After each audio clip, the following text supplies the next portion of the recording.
Welcome to day three of our mini revive.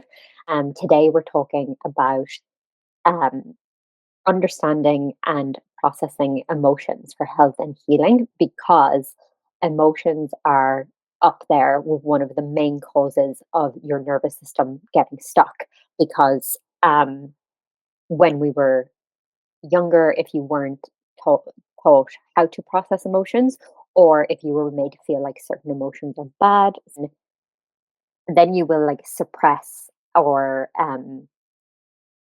reject feelings, push them down, repress them.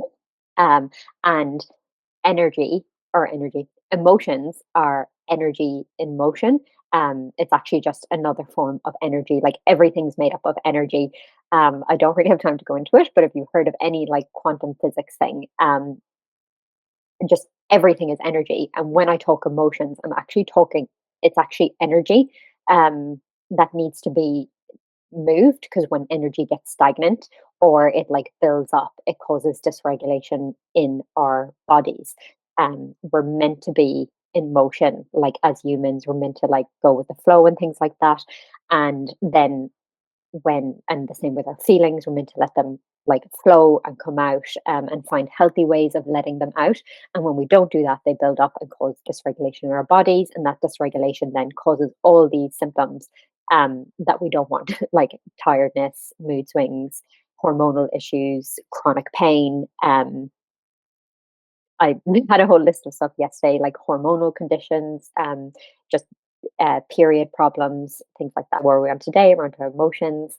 Um, and I just want to bring, because obviously this was a 3-day thing, but a big factor in Revive, like my 12-week program, is your mindset, because your mindset as feelings come up. Um, Remember, state dictates story, which means like, so feelings come up in our body, that reminds us of past events, and then our minds make meaning of them, and it brings up more thoughts. So that can like perpetuate that cycle of being in stress, of being in dysregulation, because um, if your emotions were to just flow, it just takes 90 seconds. But because we are meaning making machines and we search our past for like similar experiences, your brain is like, oh, she's feeling fear. That reminds me of the time. And it'll keep perpetuating. So that's why we kind of fear our emotions, because it brings up a lot for us, because it's not just related to what you're fearing in the present moment, but like the whole past, your whole past, your past experiences, and what you made that emotion feel, when you were 2 or 5. Point is, your body wants to heal. It's kind of us, our minds, or suppressing our emotions and things like that, that causes it to be in a condition that it can't. It causes it to be in this stress state. So your body itself is always trying to come back into balance. We just have to provide the environment inside and out and mentally, and remove the blocks to healing so that your body can do what it's trying to do. And this is like proven, like with your gut. When your gut gets out of balance, um so fasting can work up until a point. Like, I don't recommend fasting like long term or all the time for women, particularly in your reproductive years, because it does put the body into a state of stress. But sometimes if your gut is so upset, maybe it's got a gut imbalance, like you've been eating a lot of processed foods or you took some antibiotics. um, if your body is actually nutritionally replete, that you haven't been like starving yourself and you don't have a whole lack of vitamins and minerals, it can actually benefit you to fast for a while, because your gut actually, once you stop putting crap in, and if you give your time to rest and recover, your gut actually comes back into balance itself. And afterwards you can then start providing it with the food and stuff that it needs to have a diverse microbiome. That's a bit off the point, but it just shows how the body's always trying to come back into balance. And if it's not in balance, if it's doing things you don't want it to do, it's because somewhere, either your mindset or the food you're eating or your environment, as in your relationships, a toxic work environment, just stress around you is not letting it, because it doesn't feel safe. You provide safety, and then the body will do the work for you.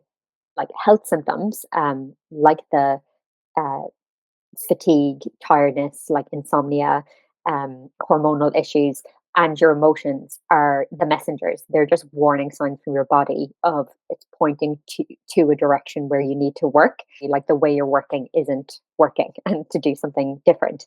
If you've already been trying to heal, if you've been like you've seen maybe gone for hypnosis, you've seen a nutritionist, you take supplements, you eat well, you've done gut protocols, and yet your body just you're constantly like fighting for it to come into balance. It's not because it isn't possible; it's just because you've been missing pieces of the puzzle, and maybe it's like too much external trying to get your answers from elsewhere instead of like looking at your own body and mindset and subconscious thoughts and that our unconscious mind, the things that are like running our day to day lives, making us behave or take the actions that we do or don't do, is all like a lot of it is unconscious, and the unconscious or subconscious mind, I'll use those kind of interchangeably, um, shows up in the body, and they're actually running the show. Like we are only consciously probably doing things or consciously thinking thoughts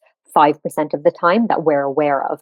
Everything else is running in the background, and we're not even uh, thinking about how it influences our life. And the quote by Carl Jung is, "Unless you until you make the unconscious conscious, it will rule your life, and you will call it fate." So this is like basically we have this whole set of beliefs and programs and rules and cultural beliefs and stuff in the background of our mind, and repressed emotions, I think childhood experiences that are literally influencing how you live your life today and the way your body's reacting to it.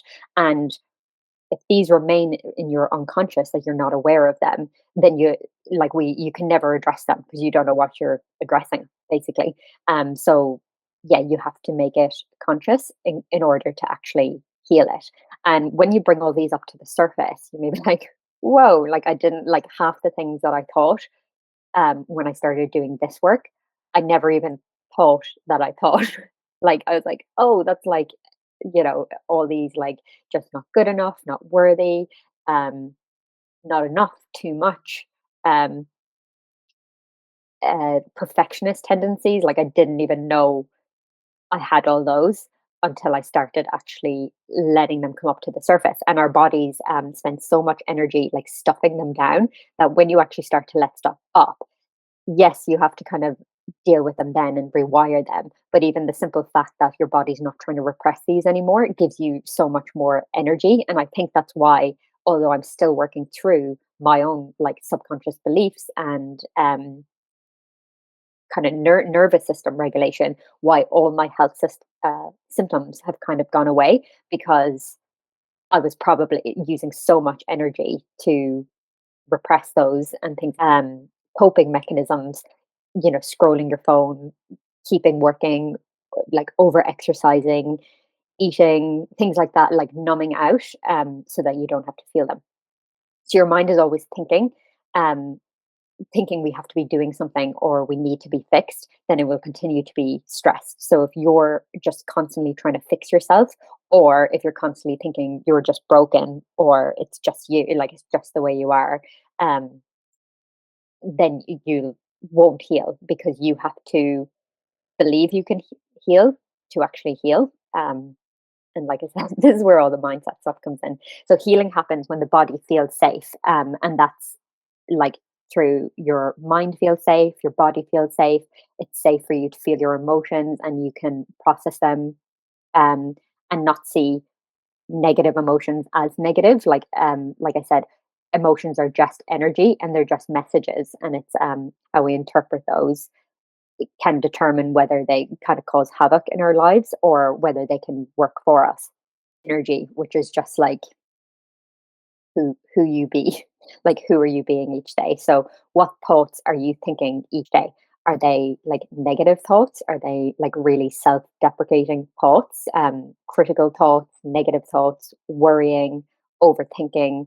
Um, and what energy are you in every day? Are you in the energy of like love, peace, gratitude, chill, contentment, excitement, or are you more in the energy of stress, frustration, being overwhelmed, hopeless? And are you motivated by pain or pleasure? So, um, like I said, if you leave it to your subconscious, if you leave it to your automatic, that's always going to prioritize survival. So that's mostly motivated by pain. So that's like, oh, I have to work out, or like I don't want to be fat because being fat is like a negative thing, or I better eat well so that I don't have these symptoms, or I have to do this because or else this will happen. Whereas when you're motivated by pleasure or like play, fun, then you're more like, I get to do this. Like, I get to get up this morning because I'm so excited to do X, Y, Z. I get to um, go to work because I love doing my job, because I get to eat well because it makes me feel so like so good, and I've got lots of energy to play with the kids, and I've got lots of energy to do the work that I love. So you can feel the different energy coming from those, and that energy um, literally dictates like our state, which our state then dictates our health and our mindset. So yeah, it's like, what energy are you showing up in every day? What emotions come up for you daily and weekly? Like, are they more negative, or like emotions that you don't want to be feeling all the time? Do they like take over and you have like no control over them? Or are your emotions mostly like happy, like I said, happy, content, um, peace, gratitude, those sort of things. Um, because if you're more on the negative side, like you're stuck more down that ladder of nervous system. And then what signs and symptoms are your body bringing up for you, to let you know something's up, something's not right? Like, what does your health look like? How's your sleep? Um, how's your period symptoms? How's your mood? How's your energy? How's your gut health? Um, like, do you have many cravings? Do you have digestive issues? Um, like, do you get headaches and things like that? Do you, like, anxiety, depression? And do you actually pay attention to any of these? Like, have you ever thought about this? Or are you just on autopilot? Like, you're just doing things, you're going through the motions, and you're not really tuned in to like how you feel every day, or the thoughts you think, like you just kind of let it all run wild.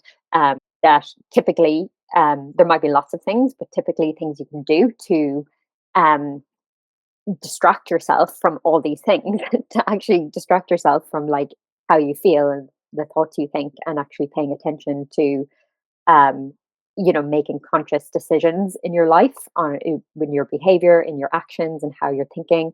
Um, as like shopping, scrolling, eating.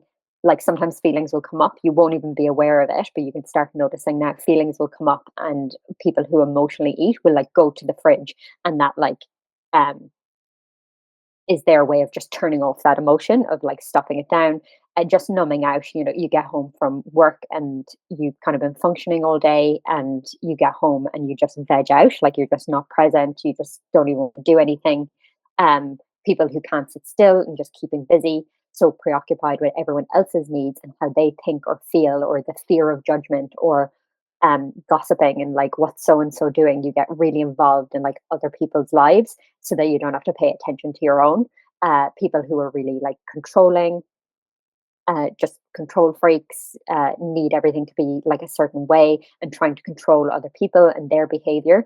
Um, Overworking, over exercising, getting obsessed with your symptoms. So, like, trying to control your health, basically, but getting basically, instead of paying attention to like your inner world and like what's going on with you, you start getting obsessed with like finding the root cause or the cure that's like outside yourself, instead of also checking in with yourself.